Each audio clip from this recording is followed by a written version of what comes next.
ನಾವು ಯಾವ ದೇವಸ್ಥಾನ ಬಿಡೋದಿರೋ ಅಲ್ಲಿ ಹೋಗಿ ಈಚೆ ಹೊರಗಡೆ ನಿಂತಿಗೆ ಕೈ ಮುಗಿಯೋದು.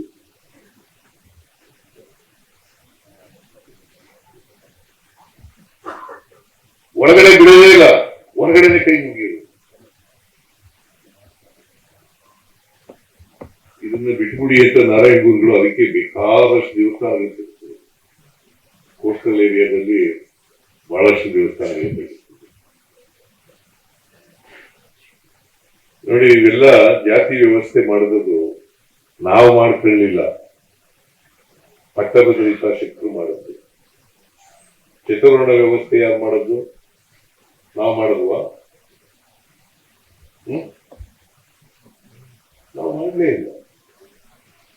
ಅದರಿಂದ ಇವತ್ತು ಅಸಮಾನತೆ ಆಗಿದೆ. ಅದಕ್ಕೆ ಅಂಬೇಡ್ಕರ್ ಏನ್ ಹೇಳ್ತಾರೆ ಅಂತಂದ್ರೆ, ಎಲ್ಲಿವರೆಗೆ ಸ್ವಾತಂತ್ರ್ಯ ಬಂದು ಇಷ್ಟು 75 ವರ್ಷ ಆಯ್ತು,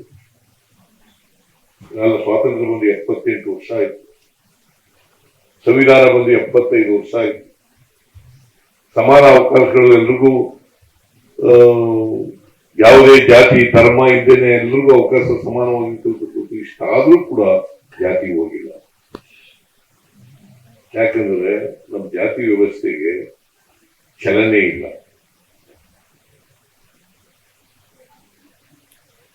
ಚಲನೆ ಇಲ್ಲಿರ್ತಕ್ಕಂಥ ಜಡತ್ವ ಇರ್ತಕ್ಕಂಥ ವ್ಯವಸ್ಥೆ. ಅದಕ್ಕಾಗಿ ಬಸವಣ್ಣ 850 ವರ್ಷಗಳ ಹಿಂದೆ ಹೇಳಿದ್ರು ಜಾತಿ ಹೋಗ್ಬೇಕು ಅಂತ. ಕನಕದಾಸರು 500 ವರ್ಷಗಳ ಹಿಂದೆ ಹೇಳಿದ್ರು. ಹೋಯ್ತಾ? ಹೋಗಿಲ್ಲ. ಏನಪ್ಪ ಹೋಯ್ತಾ? ಏನೇ ಕೋಲ್ಬೇಡಿ.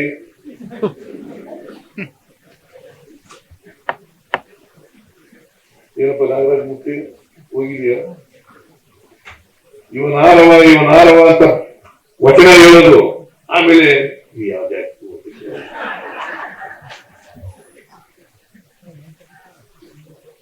ಗೊತ್ತಾಯ್ತಾನೆ ಮುನಿರತ್ನ.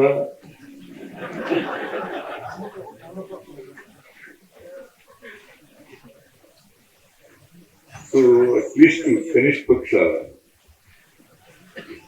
ನಮ್ಮ ಬದುಕನ್ನ ಸಾರ್ಥಕ ಮಾಡ್ಕೊಳ್ತಕ್ಕಂಥ ಪ್ರಯತ್ನ. ನಾವು ವಿಚಾರ ಕೇಳೋದು ಮರ್ತು ಬಿಡೋದು, ಆ ದಾರಿನಲ್ಲಿ ನಡೀತಕ್ಕಂಥ ಪ್ರಯತ್ನ ಸ್ವಲ್ಪ ಆದ್ರೂ ಕೂಡ ಮಾಡ್ಲಿಕ್ಕೆ ಪ್ರಯತ್ನ ಮಾಡಿ. ಅದಕ್ಕೆ ಅಂಬೇಡ್ಕರ್ ಏನ್ ಹೇಳ್ತದೆ ಅಂತಂದ್ರೆ, ನಾವು 1950 ಜನವರಿ 26ನೇ ತಾರೀಕು ನಮ್ಮ ಸಂವಿಧಾನ ಜಾರಿಗೆ ಬರ್ತದೆ. ಅವತ್ತು ಎಂತ ಸಮಾಜಕ್ಕೆ ಕಾಲಿಡ್ತಾ ಇದ್ದೀವಿ ನಾವು? ವೈರುಧ್ಯತೆ ಇರ್ತಕ್ಕಂಥ ಸಮಾಜಕ್ಕೆ ಕಾಲಿಡ್ತಾ ಇದ್ದೀವಿ.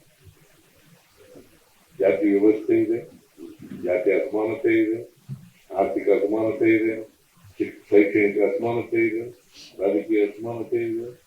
ಇಂಥ ಸಮಾಜಕ್ಕೆ ಕಾಲಿಡ್ತಾ ಇದ್ದೀವಿ. ಎಲ್ಲಿವರೆಗೆ ಅಸಮಾನತೆಯನ್ನ ನಾವು ತೊಡೆದಾಕಲ್ಲ, ಅಲ್ಲಿವರೆಗೆ ಸ್ವಾತಂತ್ರ್ಯ ಬಂದದಕ್ಕೆ ಸಾರ್ಥಕ ಆಗಲ್ಲ, ಯಶಸ್ಸಾಗಲ್ಲ. ಅದಕ್ಕೆ ಅಸಮಾನತೆಯನ್ನು ತೊಲಗಿಸಲೇಬೇಕು.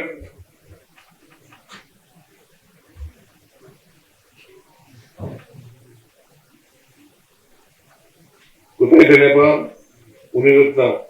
ಅಸಮಾನತೆ ತೊಡಗಿಸ್ಬೇಕು. ನೀನು ಹೋಗಿ ನಮ್ ಜೊತೆ ಇದ್ದವನು ಅಲ್ಲೋ ಸೇರ್ಕೊಂಡಿದ್ಯಾ?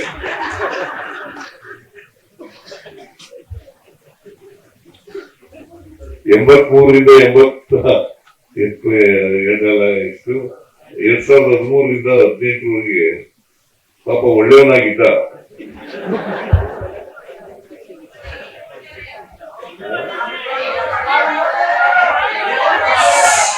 ಈಗ ಒಳ್ಳೆಯವನ? ಕೂತ್ಗಳೇ, ನೀನ್ ಕೇಳದ್ನ ನಾನು ಅವ್ರಿಗೆ ಹೇಳ್ತಾ ಇದ್ದೀನಿ. ಒಳ್ಳೆಯವನೇ, ಆದ್ರೆ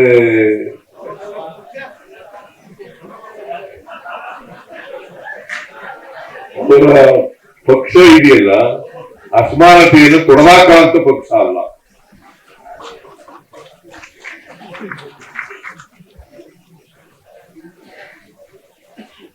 ಪಾಪ 2013 2013ರಿಂದ 2013ರಿಂದ 2018ರವರೆಗೆ ನಾ ಹೇಳ್ದಾಗಿಂದ ಕೇಳ್ತಿದ್ದೆ.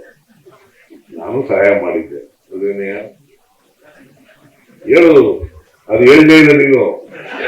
ಈಗ ಹೇಳ್ಕೊಂಡೆ ಹೊರತು ನಾನು ಸಹಾಯ ಮಾಡಿದ್ರು ಅಂತ ಹೇಳಲೇ ಇಲ್ಲ. ಇವನು ಸೋಮಶೇಖರ, ವೈಯಕ್ತಿ ಬಸವರಾಜ, ಇವ್ರು 3 ಜನ ಬರೋರು. 3 ಜನ ಕೆಲಸ ಮಾಡ್ಕೊಂಡು ಹೋಗ್ಬಿಡೋದು. ಸಾವಿರಾರು ಕೋಟಿ ರೂಪಾಯಿ ಕೆಲಸ. ಗೊತ್ತಾಯ್ತಾ ನಿನ್ಗೆ? ಮತ್ತೆ ಅದು ಕೂದ್ರು ಬಟ್ ಆದ್ರೂ ಒಳ್ಳೆ ಸ್ನೇಹಿತ, ನಮ್ಮ ಪರವಾಗಿದ್ದಾನೆ, ವೈಯಕ್ತಿಕವಾಗಿ ಪರವಾಗಿದ್ದಾನೆ.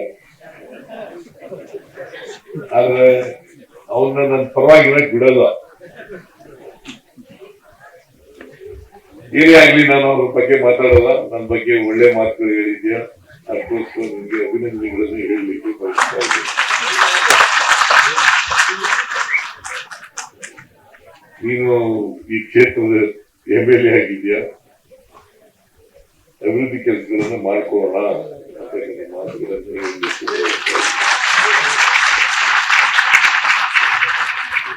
ಅದಕ್ಕೆ ಅಂಬೇಡ್ಕರ್ ಏನ್ ಹೇಳಿದ್ರು, ಅಸಮಾನತೆ ಮುಂದುವರೆದಿದೆ. ಅಸಮಾನತೆಯಿಂದ ಯಾರು ನರಳ್ತಾ ಇದ್ದಾರೆ ಆ ಜನರೇ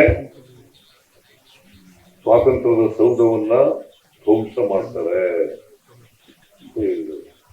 ಸ್ವಾತಂತ್ರ್ಯದ ಸೌಧವನ್ನ ಧ್ವಂಸ ಮಾಡ್ತಾರೆ ಅಲ್ವಾ? ಅದಾಗಕ್ಕೆ ಬಿಡಬಾರ್ದಲ್ವ ನಾವು.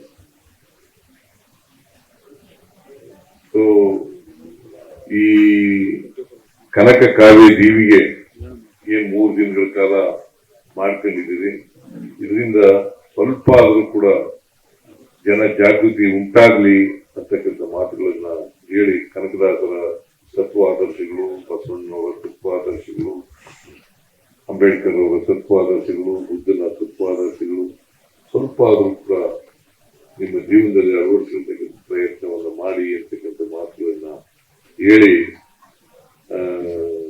ಈ ಕಾರ್ಯಕ್ರಮದಲ್ಲಿ ಅತ್ಯಂತ ಸಂತೋಷದಿಂದ ಭಾಗವಹಿಸಿ. ಇನ್ನು ನಾಳಿದ್ದು ಇನ್ನೊಂದು 2-3 ದಿನಕ್ಕೆ ದೀಪಾವಳಿ ಹಬ್ಬ. ನಿಮ್ಮೆಲ್ಲರಿಗೂ ದೀಪಾವಳಿ ಹಬ್ಬದ ಶುಭಾಶಯಗಳು.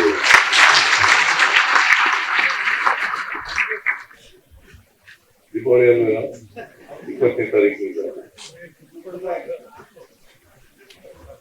ದೀಪಾವಳಿಯ ಶುಭಾಶಯಗಳನ್ನು ಕೋರ್ತಾ ನನ್ನ ಮಾತುಗಳನ್ನು ಮುಗಿಸ್ತೇನೆ. ಜೈ ಹಿಂದ್, ಜೈ ಕರ್ನಾಟಕ.